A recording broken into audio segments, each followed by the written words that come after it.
আজ যে মুভিটির এক্সপ্লেন করব সেটি 2014 সালে নির্মিত একটি হরর অ্যাডভেঞ্চার মুভি। তার নাম স্লিপিং বিউটি। মুভির শুরুতে আমরা দেখতে পাই একটি বহু বছর আগের ঘটনা। অলিভেটা নামে এক রাজ্যের রাজা এবং রানীর একটি সুন্দর কন্যা সন্তান জন্ম হয়।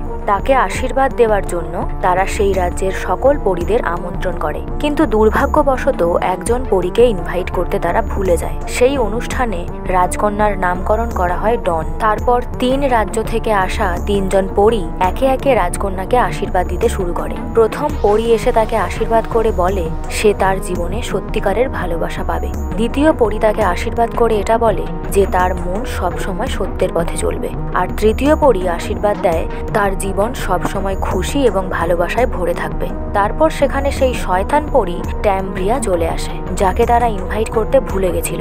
সে রাজা ও রানীকে বলে যে তাকে ইনভাইট না করার জন্য তার খুব খারাপ লেগেছে। তখন রাজা তাকে বলে রাজ্যের সব জায়গায় নিমন্ত্রণ পত্র পাঠানো হয়েছিল, হয়তো কোনো কারণে তার কাছে নিমন্ত্রণ পত্র পৌঁছায়নি, কারণ সে রাজ্যের এক কোণায় বসবাস করে। তারপর ট্যাম্ব্রিয়া বলে যে সে শুধুমাত্র রাজকন্যাকে আশীর্বাদ দিতে এসেছে এবং রাজা রানী তাকে আশীর্বাদ দেওয়ার জন্য অনুমতি দেয়। কিন্তু সেই পরী তাকে আশীর্বাদের পরিবর্তে অভিশাপ দেয় এবং বলে রাজকন্যার 16তম জন্মদিনের দিন কোনো অজানা ব্যক্তির দ্বারা তার শরীরে একটি সূচ ফুটবে আর সে তার বাবা মার ভুলের জন্য মারা যাবে। তৎক্ষণাৎ সেখানে থাকা একজন পরী সেই অভিশাপের পরিবর্তে আরেকটি আশীর্বাদ করে বলে যে যতদিন না একজন ভালো মনের রাজকুমারীকে ভালোবেসে কিস করবে ততদিন পর্যন্ত রাজকুমারী গভীর নিদ্রায় সুরক্ষিত থাকবে এবং যতক্ষণ না অভিশাপ পূরণ হবে ততক্ষণ পর্যন্ত পুরো রাজ্য ঘুমিয়ে থাকবে। তখন ট্যাম্ব্রিয়া বলে যে যখন সারা রাজ্য ঘুমিয়ে থাকবে তখন এই পুরো রাজ্যটা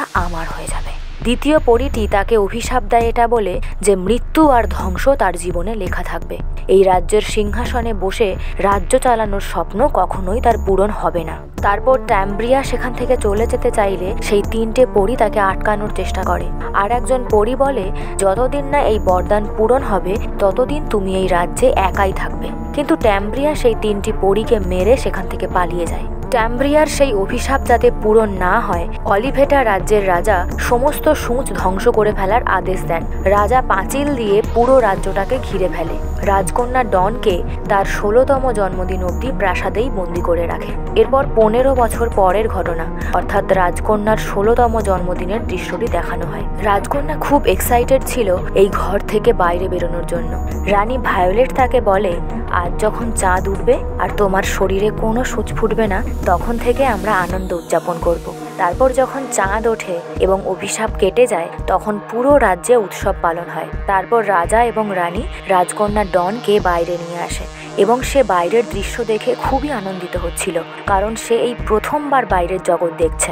তখন একটি ছেলে সেখানে আসে যে প্রতিদিন রাজপ্রাসাদে ব্রেড দিতে আসতো।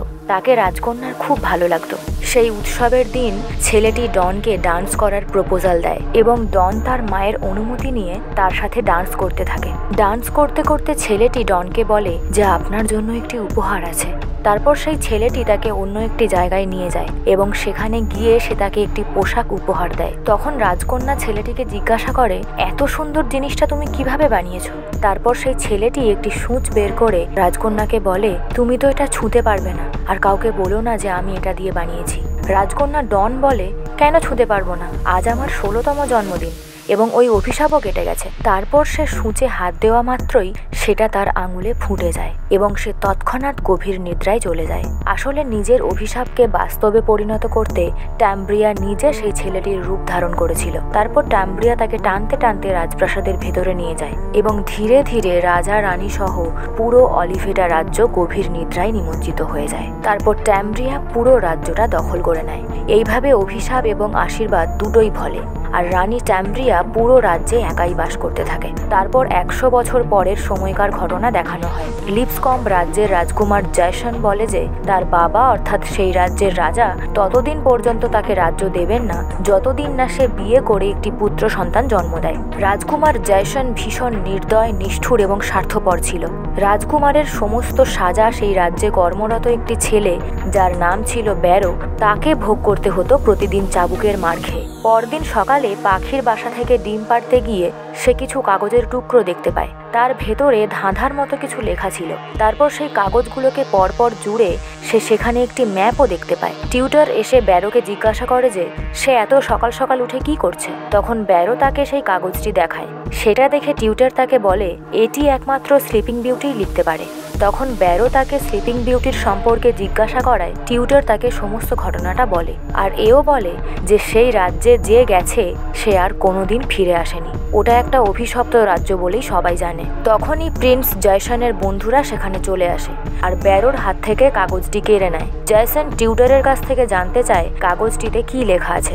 তখন টিউটর সেটি পড়ে তাদের জানায় যে কোনো ভালো মনের রাজকুমার যদি স্লিপিং বিউটিকে অর্থাৎ অলিভেটা রাজ্যের রাজকন্যা ডনকে ভালোবেসে কিস করে তাহলে তার সমস্ত অভিশাপ কেটে যাবে এবং সেই রাজ্য সেই রাজকুমারের হয়ে যাবে। তখন জয়সন সেই রাজ্য পাওয়ার লোভে সেখানে যাওয়ার প্ল্যান করে। টিউটর তাকে সেখানে যেতে বারণ করে, কারণ সেখানে গিয়ে কেউ কোনোদিন আর ফিরে আসেনি।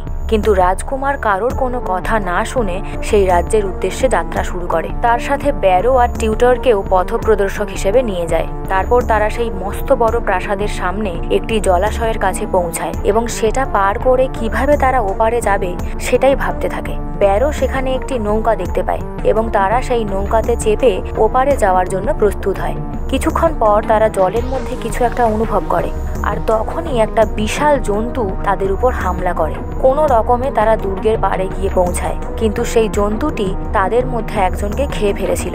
এই ঘটনাতে তারা বেশ ভয় পেয়েছিল। গ্রুনার বলে আমাদের এবার এগোতেই হবে, ফিরে যাওয়ার আর কোনো রাস্তা নেই। তারপর তারা প্রাসাদের সামনে পৌঁছায় এবং তার ভেতরে থাকার চেষ্টা করে। প্রাসাদের চারিদিকে ট্যাম্ব্রিয়া জাদু দিয়ে ঘিরে রেখেছিল, তাই তারা কোনোভাবেই ঢুকতে পারছিল না। তারপর তারা পাশে থাকা কিছু গাছের মধ্যে কঙ্কাল ঝুলে থাকতে দেখে ভয় পায়। টিউটর বলে যে এর আগে যে সমস্ত রাজারা এখানে ঢোকার চেষ্টা করেছে তাদেরই কঙ্কালিগুলো।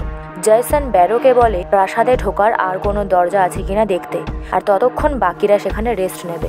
ব্যারো ওপরে একটি খোলা জানালা দেখতে পেয়ে একটি দড়ির সাহায্যে ওপরে ওঠে এবং সেখানে পৌঁছে সে দেখে একটা খালি রুম রয়েছে। রাজকুমার জয়সন বলে কাল সকালে আমরা ওপরে যাব। তারপর রাতের বেলা যখন সবাই বিশ্রাম নিচ্ছে তখন দেখা যায় দরজার ভেতর থেকে একটি বাচ্চা উঁকি দিচ্ছে। ব্যারো সেই দরজার সামনে বসে ঘুমাচ্ছিল। তাকে দেখে সে অবাক হয়ে যায়। তাকে তার পরিচয় জিজ্ঞেস করায় সে বলে যে তার নাম নিউট। তাকে একটি খারাপ রাজার কাছে বেচে দেওয়া হয়েছিল। রাজা ওকে রোজ মারত।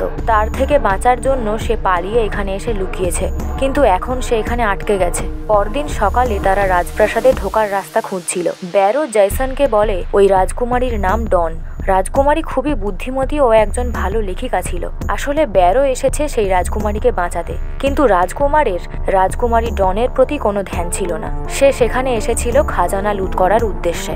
তারা একটা দরজা খুলে একটা পুলের ওপর যায়। এদিকে রানী ট্যাম্ব্রিয়া তার জাদু দিয়ে সেই রাজপ্রাসাদের মৃত ব্যক্তিদের জীবিত করে তুলছিল। সেই মৃত ব্যক্তিগুলো তাদের উপর আক্রমণ করে। তারা তাদের থেকে কোনো রকমে বেঁচে সেই খালি ঘরে গিয়ে ঢোকে। তাদের সবাইকে বাঁচাতে গিয়ে টিউটর ওই মৃত ব্যক্তিদের হাতে মারা যায়। রাজকুমার জয়সন ব্যারোকে দোষারোপ করে এই বলে যে ব্যারো ম্যাপ দেখে তাদেরকে সেখানে নিয়ে এসেছে, আর এখন তাকে বাকিদেরকে এখান থেকে সুরক্ষিত করে বের করতে হবে। তারা দেখে যে ঘরটির চারপাশেই বন্ধ, অর্থাৎ তারা সেই ঘর থেকে কোনোভাবেই বেরোতে পারবে না।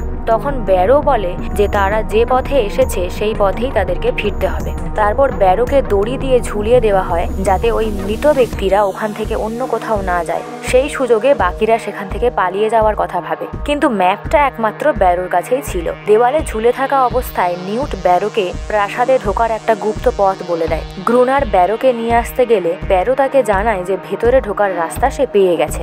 তারপর সবাই সেই পথ দিয়ে প্রাসাদের ভেতরে প্রবেশ করে। ট্যাম্ব্রিয়া তার জাদু স্টিকে তাদের অবস্থান দেখতে পাচ্ছিল। যখন তারা একটি কবরস্থানের কাছে যায় ট্যাম্ব্রিয়া আবার সেই মৃত ব্যক্তিদের পাঠায়। পুনরায় তারা সেই মৃত ব্যক্তিদের মেরে ফেলে প্রাসাদের দিকে এগিয়ে যায়। তারপর তারা ভেতরে ঢুকে খাবার টেবিলে দেখে কয়েকজন মানুষ মরে পড়ে আছে। তারপর তারা সেই খাজানা রাখা ঘরের মধ্যে ঢোকে। রাজকুমার যখন সেই খাজানাগুলো নিচ্ছিল তখন সাথে সাথে কাঁকড়ার মতো দেখতে একটা জন্তু রাজকুমারকে সেখান থেকে গায়েব করে দেয়। জয়সনের বন্ধুরা সেখান থেকে পালিয়ে যেতে চাইলে ব্যারো তাদেরকে বলে যে আমাদের রাজকুমারকে খোঁজা দরকার। তখন তারা বলে তোমার জন্য এসব হয়েছে, তুমি আমাদের এখানে নিয়ে এসেছো। ব্যারো তখন বলে আমার কাছেই কিন্তু ম্যাপ আছে, আর সেই ম্যাপটা কেবলমাত্র আমিই পড়তে পারি। তোমরা চাইলে এখান থেকে চলে যেতে পারো। তারা তখন আর কোনো উপায় না দেখে ব্যারোর সাথে রাজকুমারকে খোঁজার জন্য যায়। সেখানে তারা নিউটকে দেখে মৃত ব্যক্তি ভেবে মারতে যায়, কিন্তু ব্যারো যেহেতু তাকে আগে থেকে চিনত তাই সে ওকে মারতে বারণ করে। নিউট তাদের বলে ট্যাম্ব্রিয়া জানে যে তোমরা এখানে আছো, তোমরা এই প্রাসাদ থেকে বেঁচে ফিরতে পারবে না।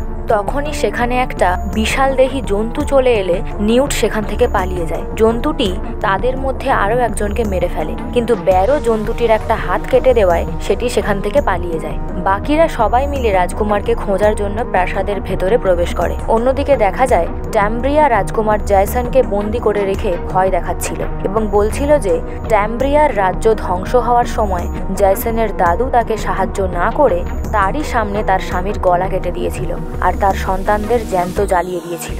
ঠিক তেমনি জয়সনের বাবার কাছে যদি তার ছেলের কাটা মুন্ডুটা পাঠায় তাহলে কেমন লাগবে। তখন রাজকুমার ভয় পেয়ে তাদের হয়ে তার কাছে ক্ষমা চায়। তারপর ব্যারো একদিকে আর জেকব ও গ্রুনার আর একদিকে যায়। ব্যারো সেই জায়গায় পৌঁছায় যেখানে ট্যাম্ব্রিয়া জয়সনকে বন্দি করে রেখেছিল। অন্যদিকে জেকব এমন একটি ঘরে গিয়ে ঢোকে যেখানে সেই মৃতদেহগুলো ছিল। তারা জেকবকে মেরে ফেলে। ব্যারো আর গ্রুনার জেকবের মৃত্যু দেখে ভাবে নিউট ঠিকই বলেছিল, আমরা এখান থেকে বেঁচে ফিরতে পারবো না। ব্যারো তখন কিছুটা সাহস এনে বলে যদি নিউট এখানে বেঁচে থাকতে পারে তাহলে আমরাও এখানে বেঁচে থাকতে পারবো। তারা প্ল্যান করে কিভাবে তারা রাজকুমারকে বাঁচাবে। তারা ট্যাম্ব্রিয়ার সৈনিকদের আগুনে পুড়িয়ে মেরে রাজকুমার যে ঘরে ছিল সে ঘরে যায়। ট্যাম্ব্রিয়া তার ম্যাজিক স্টিকে দেখে যে তার সমস্ত সৈনিকদের তারা মেরে ফেলেছে।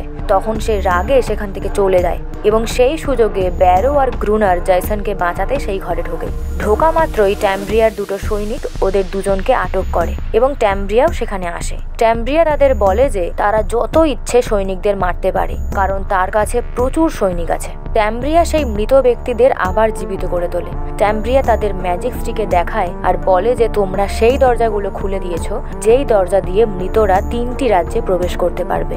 ট্যাম্ব্রিয়া বলে তার সৈনিকদের সাহায্যে সে পৃথিবীর সব জায়গায় রাজত্ব করতে পারবে।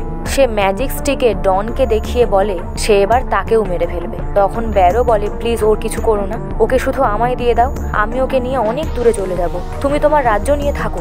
জয়সন তখন বলে ট্যাম্ব্রিয়া তার রানী এবং সে যখন ট্যাম্ব্রিয়ার সাথে এতগুলো রাজ্যে রাজত্ব করতে পারবে তাহলে ডনকে বাঁচিয়ে একটা রাজ্য সে কেন নেবে।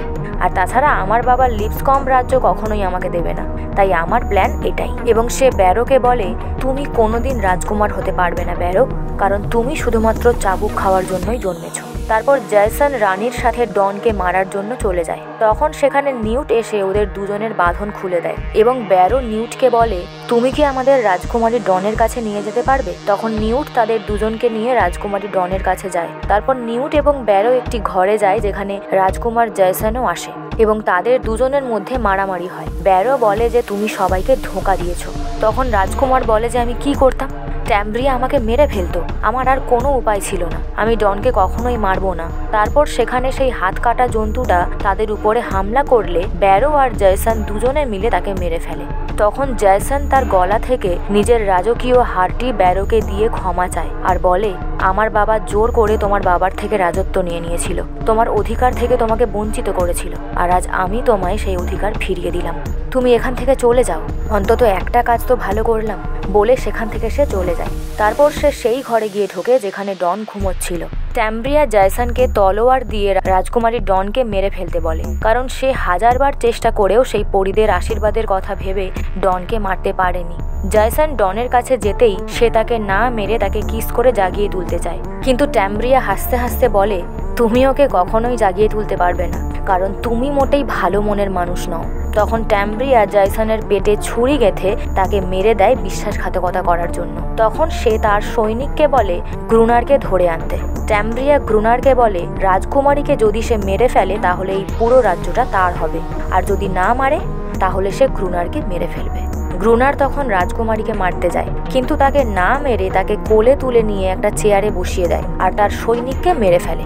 সাথে সাথেই ট্যাম্ব্রিয়া গ্রুনারের ধর থেকে মুন্ডু আলাদা করে দেয়। তখনই ব্যারো সেখানে চলে আসে। ট্যাম্ব্রিয়া তার ম্যাজিক দিয়ে সেই মরে যাওয়া হাত কাটা জন্তুটাকে এবং জয়সন আর তার বন্ধুদের বাঁচিয়ে তোলে। এদিকে নিউট ডনকে টানতে টানতে সেখান থেকে নিয়ে পালিয়ে যায়। ট্যাম্ব্রিয়া ডনকে দেখতে না পেয়ে ডনকে খুঁজতে চলে যায়। ব্যারো জয়সন এবং তার বন্ধুদেরকে মেরে ফেলে ডনকে খুঁজতে যায়। সে সেই ঘর থেকে বেরিয়ে টিউটরকে দেখতে পায় আর ভাবে যে সে বেঁচে আছে। কিন্তু মৃত টিউটার তার উপর হামলা করতে গেলে ব্যারো তাকেও মেরে ট্যাম্ব্রিয়ার কাছে যায়। ব্যারো দেখে ট্যাম্ব্রিয়া নিউটকে ধরে রেখেছে। তখন তাকে বলে যে আমি তোমার সমস্ত সৈনিকদের মেরে ফেলেছি, নিউটকে ছেড়ে দাও।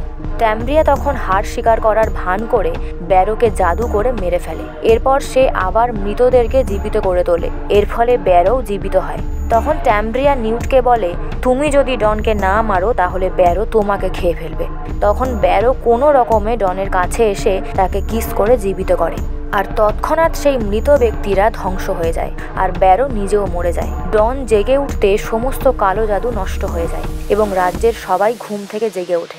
ডন দেখে যে তাকে বাঁচিয়েছে সে নিজেই মারা গেছে। তখন সে ব্যারোকে কিস করে। ট্যাম্ব্রিয়া তখন ডনকে বলে যে তুমি তো এখন ঘুমিয়ে নেই, তার মানে আমি তোমাকে এখন মারতে পারি, বলেই তলোয়ার দিয়ে তাকে মারতে যায়। ঠিক তখনই ব্যারো উঠে ট্যাম্ব্রিয়াকে মেরে ডনকে নিয়ে সেখান থেকে চলে যায়। তারপর তাদের নতুন জীবনের সূচনা হয় এবং দেখানো হয় যে প্রিন্স ব্যারো এবং প্রিন্সেস ডনের একটি ফুটফুটে সন্তান হয় যার নাম ডি, এবং তারা সেই আগের মতোই অনুষ্ঠান করছে আর তাদের সন্তানকে ছোট্ট পরীরা নানা রকম আশীর্বাদ দিচ্ছে। কিন্তু তারপরেই একজন অজ্ঞাত মানুষকে দেখানো হয় যে বলে সে সেই ছোট্ট বাচ্চাটিকে আশীর্বাদ দিতে চায়। তখনই তাকে দেখে সেখানে উপস্থিত সবাই অবাক এবং ভয় পেয়ে যায় এবং ঠিক এই মুহূর্তেই সিনেমাটির সমাপ্তি ঘটে। ভালো লাগলে অবশ্যই লাইক, শেয়ার, কমেন্ট করে দিও। আর হ্যাঁ, সাবস্ক্রাইব করতে ভুলো না।